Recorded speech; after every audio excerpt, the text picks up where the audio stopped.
नमस्कार दोस्तों, स्वागत है आपका आपके अपनी YouTube channel government job preparation पर। दोस्तों, जैसा कि आप सभी लोगों को पता है कि मैं यहाँ पर UP triple PET GK GS की पूरी प्रिपरेशन कर रहा हूँ। तो उसी सीरीज़ में यहाँ पर जियोग्राफी का ये वीडियो नंबर 6 है। इसके पहले कि अगर आप वीडियोस देखना चाहते हैं तो आप हमारे चैनल पर जाकर देख सकते हैं, और अदर सब्जेक्ट भी मैं यहाँ पर वीडियोज़ प्रोवाइड कर रहा हूँ। तो अगर सारे के सारे आप जीएस के सारे जो सिलेबस है उसके अकॉर्डिंग जाना चाहते हैं और सारी अपनी पूरी कंप्लीट प्रिपरेशन करना चाहते हैं जीके जीएस की, तो आप उन वीडियोज़ को देख लें और काफ़ी ज़्यादा आपको बेनिफिट उसमें से मिलेगा। और मैक्सिमम क्वेश्चंस यानी कि हम तो यहाँ पर श्योर हैं कि आप अच्छा स्कोर कर पाएंगे। तो वो सारी की सारी सीरीज़ आप लोग जरूर देखें। तो चलिए शुरू करते हैं आज का हमारा वीडियो सेशन। सो गाइज़, यहाँ पर जो पहला क्वेश्चन निकल कर आ रहा है वह है, यदि कोई पश्चिम से पूर्व की यात्रा करे तो नीचे दिए गए विकल्पों में से मिलने वाले 4 नगरों शहरों का कौन सा क्रम सही है। तो दोस्तों, ये क्वेश्चन ऐसे होते हैं जो आपको मैप की अगर अच्छी जानकारी है तभी आप इन क्वेश्चंस को कर पाएंगे। तो मैं यहाँ पर आपको बता देता हूँ कि अगर आप पश्चिम से पूर्व की यात्रा कर रहे हैं तो बीकानेर सबसे पहले पड़ेगा, जो कि आपका राजस्थान में पड़ता है। उसके बाद यहाँ पर आ जाता है अलीगढ़, जो कि आपका उत्तर प्रदेश में पड़ता है।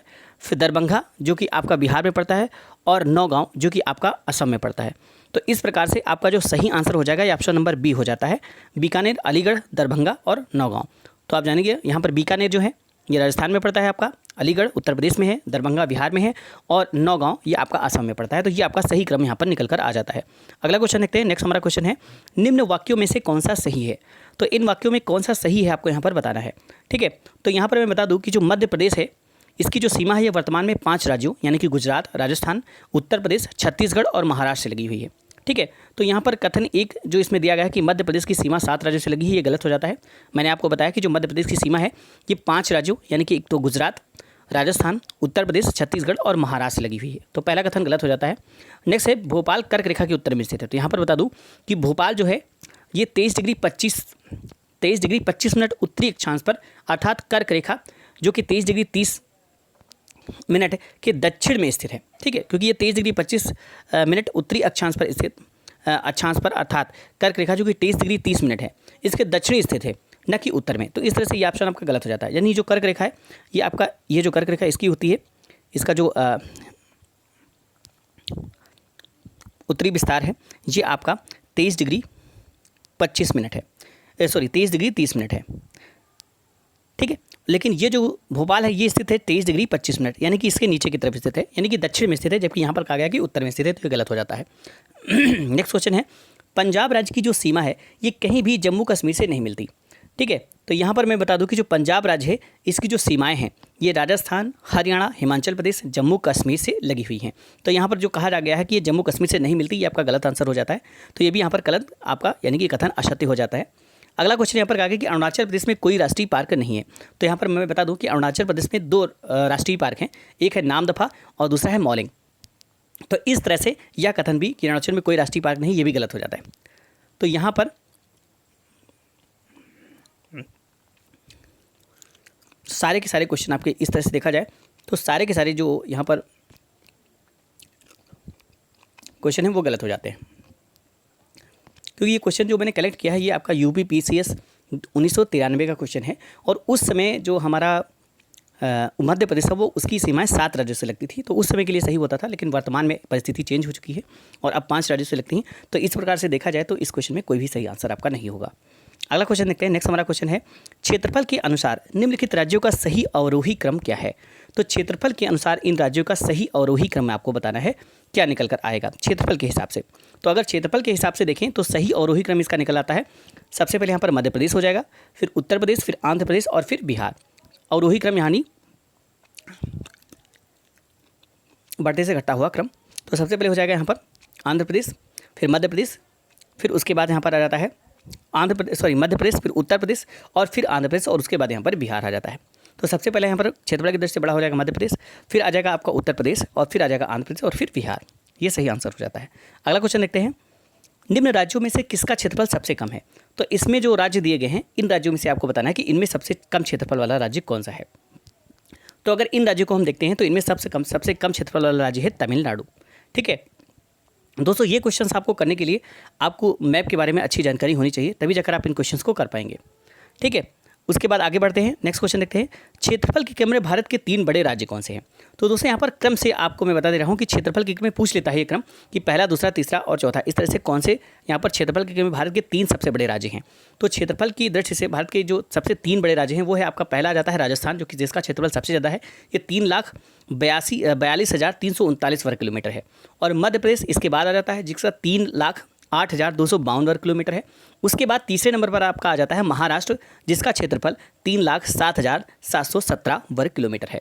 तो इस तरह से अगर देखा जाए तो चौथे नंबर पर आपका उत्तर प्रदेश यहाँ पर आता है।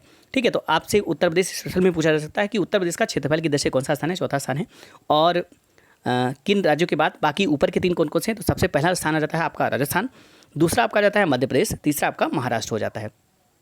आगे बढ़ते हैं, नेक्स्ट क्वेश्चन है हमारा, भारत के समस्त राज्यों में क्षेत्रफलानुसार उत्तर प्रदेश का क्या स्थान है। तो अभी मैंने यहाँ पर आपको बताया कि उत्तर प्रदेश का जो स्थान है ये कौन सा है, तो उत्तर प्रदेश यहाँ पर चौथे स्थान पर आता है, यानी कि ऑप्शन नंबर डी सही आंसर हो जाता है। और इसके अगर क्षेत्रफल की बात करते हैं तो 2,40,988 वर्ग किलोमीटर है। याद रखिएगा, यूपी स्पेशल में पूछा जा सकता है, 2,40,988 वर्ग किलोमीटर। नेक्स्ट क्वेश्चन देखते हैं, हमारा अगला क्वेश्चन, निम्नलिखित में से कौन भारत के राज्यों का उनके क्षेत्रफल के अवरोही क्रम में सही क्रम है। तो अवरोही क्रम में इनमें से कौन सा सही क्रम है, तो मैं यहाँ पर बता दूं कि अवरोही क्रम में अगर जाते हैं तो सबसे बड़ा जो इसमें राज्य पड़ेगा वो होगा छत्तीसगढ़। ठीक है, उसके बाद आ जाता है आपका झारखंड, फिर उसके बाद आपका आ जाता है हिमाचल प्रदेश और फिर उत्तराखंड। तो ये आपका यहाँ पर ऑप्शन नंबर सी सही आंसर हो जाता है। अगला क्वेश्चन देखते हैं, नेक्स्ट हमारा क्वेश्चन क्या है, भारत के निम्नलिखित राज्यों को उनके भौगोलिक क्षेत्र के घटते क्रम में व्यवस्थित कीजिए। तो दोस्तों यहाँ पर आप क्वेश्चन ध्यान रखिएगा, ये सब क्वेश्चन पूछे जाते हैं तो आपको सारे के सारे जो क्षेत्रफल की दृष्टि से सारे राज्य हैं उनका एक अवरोही क्रम या अवरोही क्रम पता होना चाहिए, ताकि आप कोई भी क्वेश्चन आ जाए तो उसको सही ढंग से कर पाएँ। ठीक है, तो यहाँ पर अगर पूछा गया तो यहाँ पर मैं बता दूं कि इसमें जो सही क्रम हो जाएगा वो क्या हो जाता है। तो इसमें सबसे पहले तो आपको बताया था कि राजस्थान सबसे बड़ा है क्षेत्रफल में, तो पहला तो राजस्थान ही हो जाएगा। और यहाँ पर दूसरे नंबर पर, चूंकि दूसरे नंबर पर राजस्थान के बाद मध्य प्रदेश था जो कि इसमें है नहीं, तो फिर तीसरे नंबर यानी कि महाराष्ट्र हो जाएगा, यानी कि आपका पहला और तीसरा सही हो जाएगा। और उसके बाद अगर हम यहाँ पर बात करते हैं तो फिर कर्नाटक हो जाएगा, यानी कि चौथा, और फिर दूसरा, यानी कि पहला, तीसरा, चौथा, दूसरा। तो यहाँ पर आंसर हो जाएगा ऑप्शन नंबर सी आपका सही आंसर हो जाएगा। अगला क्वेश्चन देखते हैं, निम्नलिखित में से कौन सा राज्य क्षेत्रफल में सबसे छोटा है।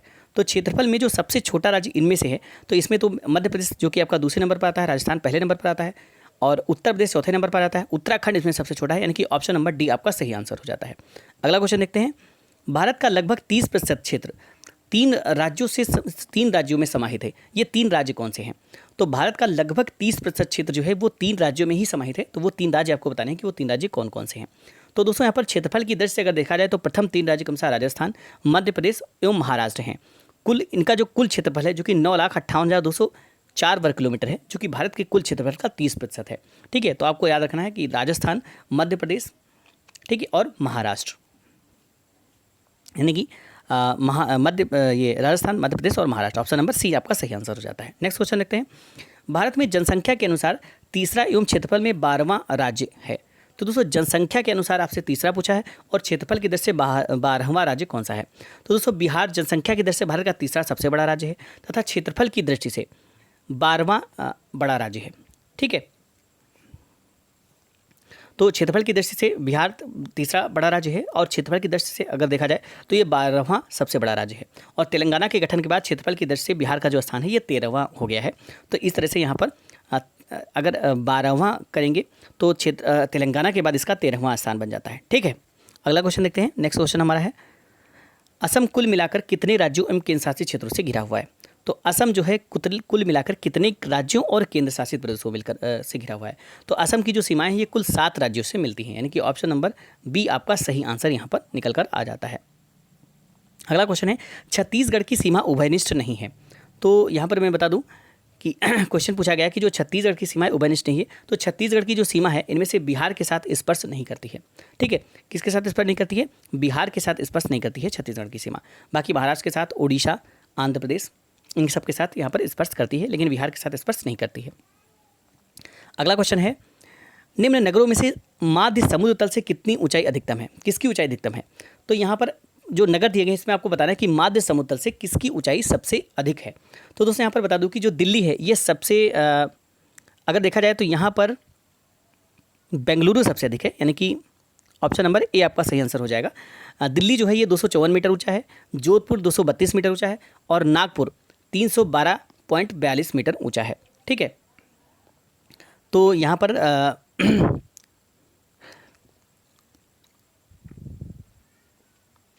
और अगर बेंगलुरु की बात करते हैं तो ये 920 मीटर ऊंचा है, तो सबसे ज़्यादा यहाँ पर बेंगलुरु है, काफ़ी ऊंचाई पर है।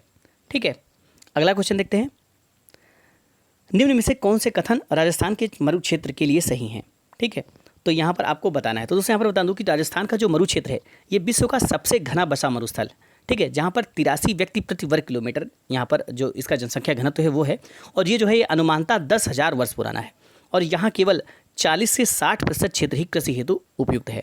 सिंचाई सुविधाओं में विकास के फलस्वरूप शुद्ध बोए गए क्षेत्र में वृद्धि के कारण चारागाह क्षेत्र के विस्तार पर कुप्रभाव पड़ा है।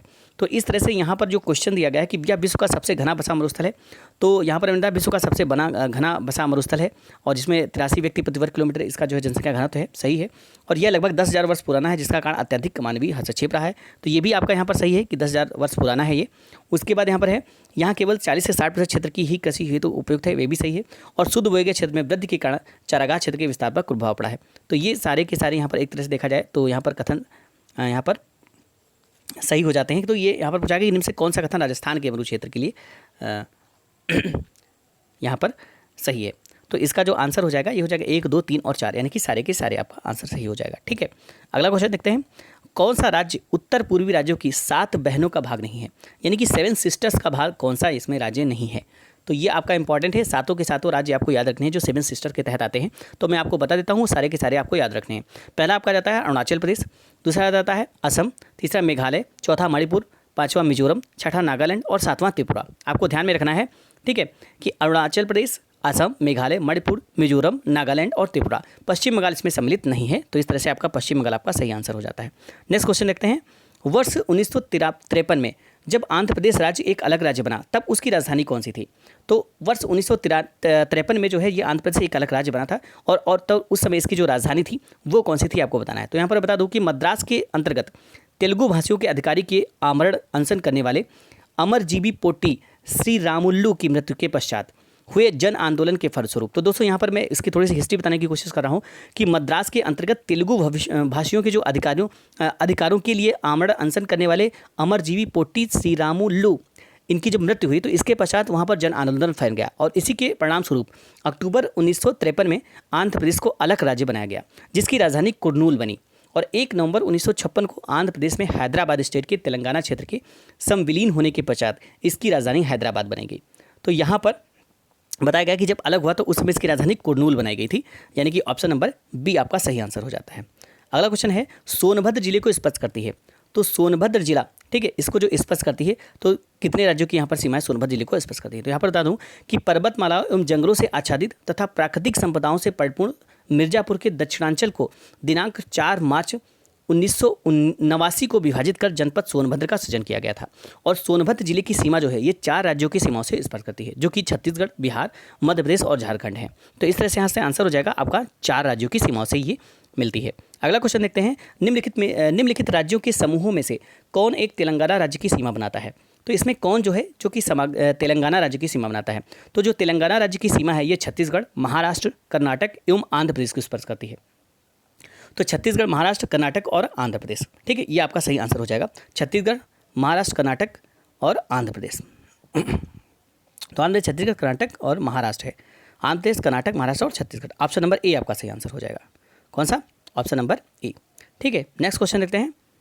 निम्न में कौन सुमेल नहीं है? इसमें कौन सा सुमेलित नहीं है आपको बताना है। तो इसमें जो सुमेल नहीं है तो मणिपुर की जो राजधानी है वो कि इम्फाल है, जहाँ जो कि यहाँ पर आइजोल दी गई है, तो ये आपका सही सुमेल नहीं है। ऑप्शन नंबर बी सही आंसर हो जाता है, जबकि आइजोल मिजोरम की राजधानी है, ठीक है, तो ये आपका सही आंसर हो जाता है। नेक्स्ट क्वेश्चन देखते हैं। गुजरात की राजधानी कौन सी है? तो गुजरात की जो राजधानी है ये आपको सभी को पता होगी, गांधीनगर जो है ये गुजरात की राजधानी है। ऑप्शन नंबर सी आपका सही आंसर हो जाता है। नेक्स्ट है, ईटानगर किस राज्य की राजधानी है? तो ईटानगर आपको बताना है किस राज्य की राजधानी है। तो अरुणाचल प्रदेश की जो राजधानी है वो है ईटानगर, ठीक है, तो यहाँ पर आंसर आपका हो जाएगा ऑप्शन नंबर डी। जबकि मिजोरम की जो है ये आइजोल है और त्रिपुरा की जो राजधानी है ये आपकी अगरतला है, ठीक है। तो यहाँ पर त्रिपुरा की राजधानी आपकी कौन सी है? अगरतला।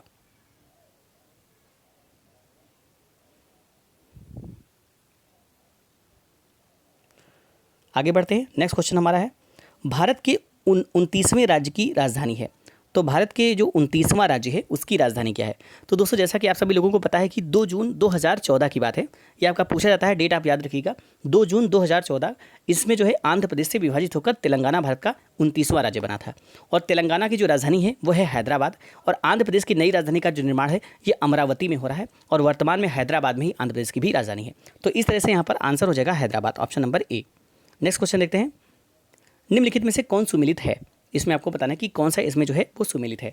तो यहाँ पर दोस्तों आपका अगर मैं बताऊँ तो असम जो है इसकी जो दिसपुर है राजधानी, तो यहाँ पर असम शिलांग लिखा हुआ है, तो ये आपका गलत हो जाता है। दूसरा है मेघालय की जो है ये शिलांग है आपकी। उसके बाद यहाँ पर मिजोरम, इसकी जो है आइजोल है, तो बिल्कुल सही है, यहाँ पर मिजोरम की आइजोल दी गई है।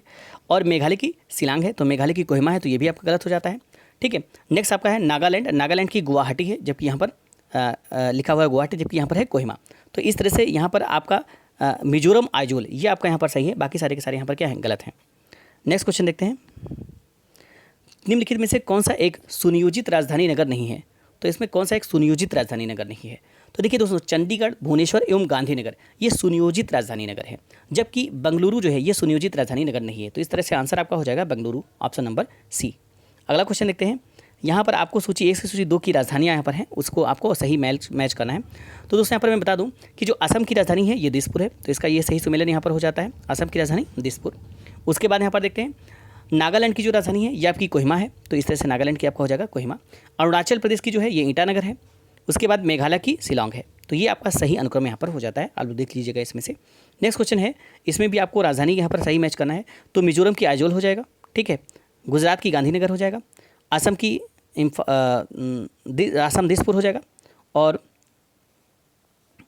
यहाँ पर मणिपुर का इम्फाल हो जाएगा। तो ये आपका सही अनुक्रम हो जाता है, असम दिसपुर मणिपुर इम्फाल। नेक्स्ट क्वेश्चन देखते हैं, तो ये दोस्तों यहाँ पर आज के लिए क्वेश्चन इतने ही हैं, और इसी तरह से सीरीज कंटिन्यू जारी रहेगी। आपको पूरा का पूरा मैंने बताया ना कि आपको पूरी की पूरी जो आपका सिलेबस है उसकी कंटिन्यू पूरी हम लोग यहाँ पर डिस्कस करेंगे। तो इसके लिए आपको बिल्कुल भी टेंशन लेने की जरूरत नहीं है, आपको पूरी की पूरी जो आपका जो सिलेबस है वो पूरा डिस्कस किया जाएगा। तो दोस्तों बस आपसे एक रिक्वेस्ट है कि अगर आपको ये वीडियोस पसंद आ रहे हैं तो इसे जरूर लाइक करें, और ज़्यादा से ज़्यादा लोगों के साथ शेयर जरूर करें। तो मिलते हैं इसी सीरीज के नए वीडियो के साथ, तब तक के लिए थैंक्स फॉर वॉचिंग।